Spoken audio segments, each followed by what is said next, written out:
So the first step in preparing to drill the metal case of the Monotribe is preparing the drill template. This is how it will look basically when you get it. The first step in preparing this is to cut it out. So I'm going to cut it out along the outside edge, and then I'm going to also cut out this internal rectangle because it'll extra area to tape to, and I'm going to cut out these 4 circles that have diagonal crosses in them. Those are over pre-existing holes in the Monotribe, and they just make it easier to align it once you have the template prepared. You don't have to be particularly accurate when you're cutting out the edge or this internal rectangle, since these are only lines you're going to end up taping to. But when you're cutting out those 4 circles, it's best to try to be as accurate as possible on those, because those are going to be used or can be used for pins to help align this. The next step is requires a little bit of delicacy.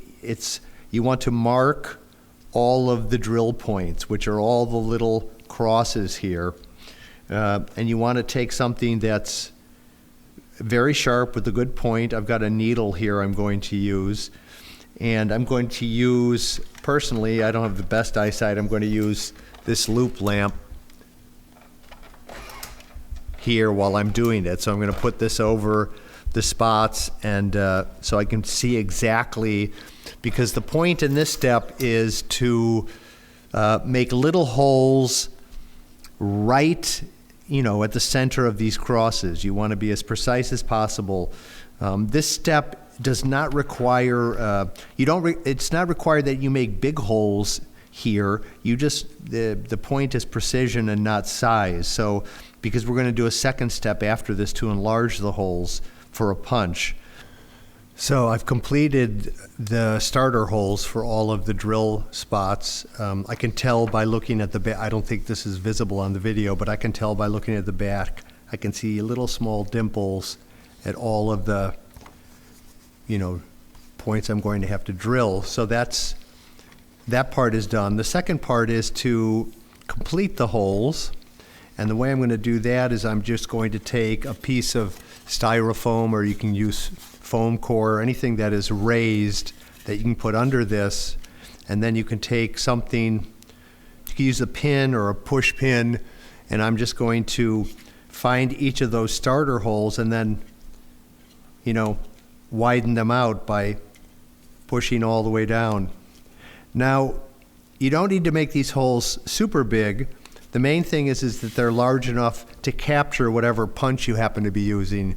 Here's an auto punch, here's another punch I have, and if I lay this down and I slide that over, I feel it go into that hole and it's captured by the hole. These are pretty new punches, so the tips are quite fine still on these.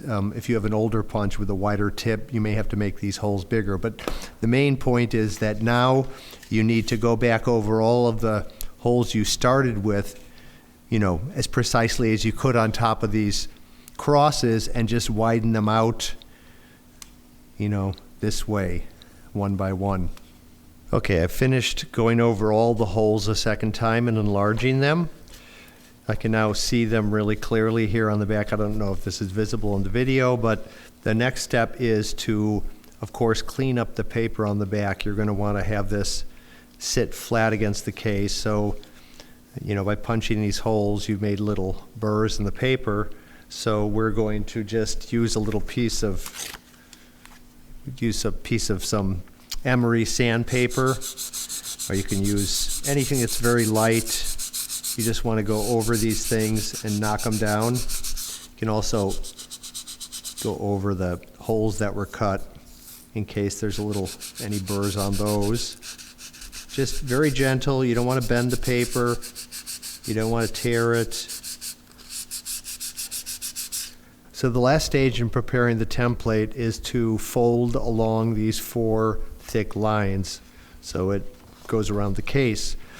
There's different ways you could do it. The way that I'm planning to do it is, well, first you want to try, again, with this section, you want to try to be as precise as possible, because being off will shift your holes slightly. Of course, you can always, if you end up with holes slightly off from where they're supposed to be, you can always drill the hole slightly larger, so it won't be the end of the world. But the more precise you are, the closer you'll get to having everything exactly right. These lines, the folding lines, I've made thicker than normal. I mean, thicker than the lines that make the outside edge. And there's one thing to keep in mind, and that is you want to fold this not in the middle of that line, but you actually want all of the thick, dark part of the lines to be on the top of the case. So you want the fold to be exactly on the right side of that thick line. So you want the fold on this side here of the thick line, just beyond the line. Where the line ends is where the fold line ideally should be. Same here, again to my right, of course.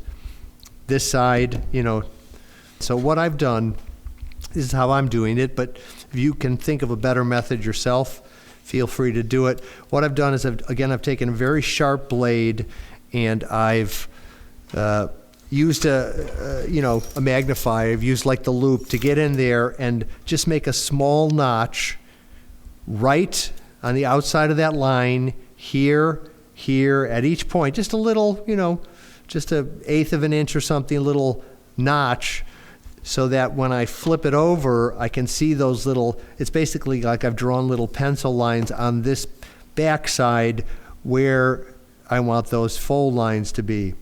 I'm going to take a heavy ruler like this, a good straight edge, and I'm going to line it right up with those hash marks, and then I'm going to use a butter knife, the dull side, not the serrated side, but the dull side of the butter knife, to score right down, score a line, lining up with those two little hash marks on each thing, and then I'm going to flip it back over. I'm going to have a nice little score line to bend on, so I'm going to get a fold line just beyond the thick dark line on each of those 4 sides.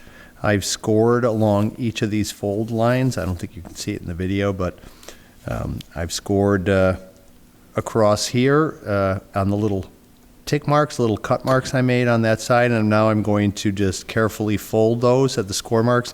I'll use the heavy ruler a little bit to help with that, and then we'll get ready to attach it to the case. Okay, now that I've got the template bent like this, I'm going to attach it to the case. And what I'm going to do is I'm going to use a couple of 7mm spacers. Now, I'll try to remember to include these with the template, a couple of these for everyone who buys one of these. But just in case I don't happen to have any, you can locate some 7mm plastic standoffs. They should be plastic because you don't want to scrape away the paint from the inside of these holes. So that'll just help me, that'll help keep the template tight across it this way as I'm taping it down. So once I have those in place, I can pop this in. So you see that'll keep it. Yeah, there's a third hole if you really need it. What I'm going to do is I'm going to use some packing tape to tape it down. I'm going to tape the middle section first, because that one is held tight across by the 2 plastic pins we've stuck in the pre-existing holes. So I'm going to tape that first, and then I'm going to work on each side one by one. And the way I'm going to do that, you have to remember these sides are curved slightly towards the corner, so there will be this tendency for the paper. This is not real paper, but it's like kind of cardstock, or let's say heavy paper that I'm using to make the templates on. There'll be a tendency for it to want to curve slightly along the sides. So the way that I'm going to attach this down is, once I tape the middle section, I'm going to work side by side, and I'm going to pull the side tightly down. First tape that down tight, so try to keep those holes lined up where I want them to be, and then come back in here and tape down the sides. So I've got my template taped down now, and I think you can see in the video, but you'll notice every place I've taped, like for example, the tape here crosses, it does go over the crosses, the little crosses a little bit, but I made sure never to go over the center of the cross where the hole is. So make sure you don't block any of the places you have to get the punch into. So that's completely done now. It's tight, and like I said, I worked my way out on the sides too. I would bend a side, pull it as tight as possible, tape the middle, and then work, the sides out and like this, trying to get all excess card stuck down, and I think it's pretty good. I can now pull out these little spacers that I popped in there. Now, whether you're using an auto punch like this one or a manual punch where you're going to be using, a hammer in the punch, it's always good to have support underneath the case when you're punching. For example, you just want to make sure you have a secure surface underneath, because you don't want there to be any chance you're going to bend one of these surfaces. So assuming you made your holes right, the punch should land directly into where you punched it. And you can see I can take this block and I can get it into the various spots I need to be underneath the current X.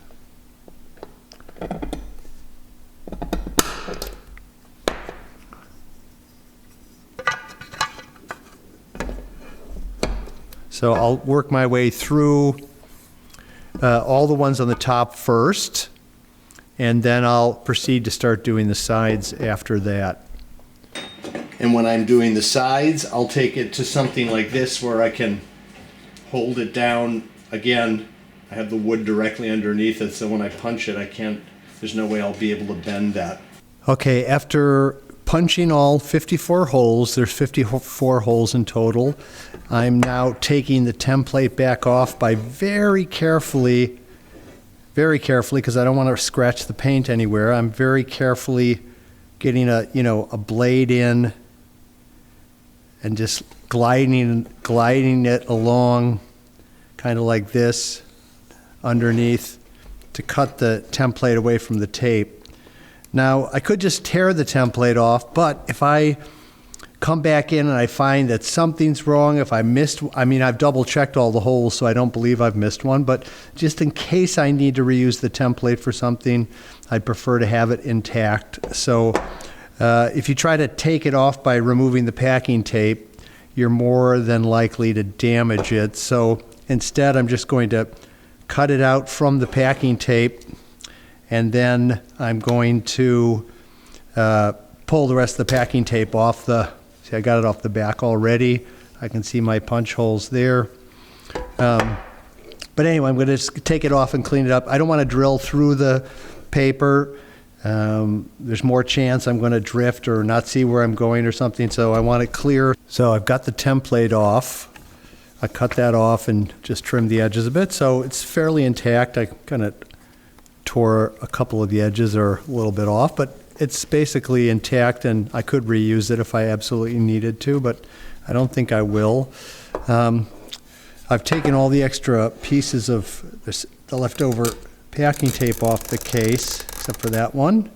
And what you can do is, you can use the sticky side of old packing tape to clean up any excess tape residue. Now, after you've got your punch holes marked, then is the time to decide about whether you can do this job yourself if you have the correct equipment to do it, or if it would be better to take it to a machinist and ask them to drill the holes for you, giving them the correct, hole size for all the dimensions. Because it's, although it's not particularly hard to do, it would be hard to do if you didn't have the right equipment. I'm not saying it's impossible to do this by hand, to drill it by hand if you were very, very good at that, but I personally wouldn't want to try to do it. So for anybody who's doing this kit but really wants a good job done with the drill holes, and you don't have a drill press, at least a medium-sized drill press, you might want to consider having someone else do it. Keep in mind that there's 54 holes to drill. All of the holes, the finished holes, will be visible. In other words, you won't have any shrouding or a kind of thing that covers what the hole looks like, how badly it's drilled, except for the screw holes, the ones the holes that are screws that hold the various plates in place. And of the 54 holes, there's 3, 5, 7, 11. Only 11 of the 54 holes are actually going to be hidden by the, button head screw. So I'd suggest you need a drill press, and you need new bits or quite new bits to get nice clean holes.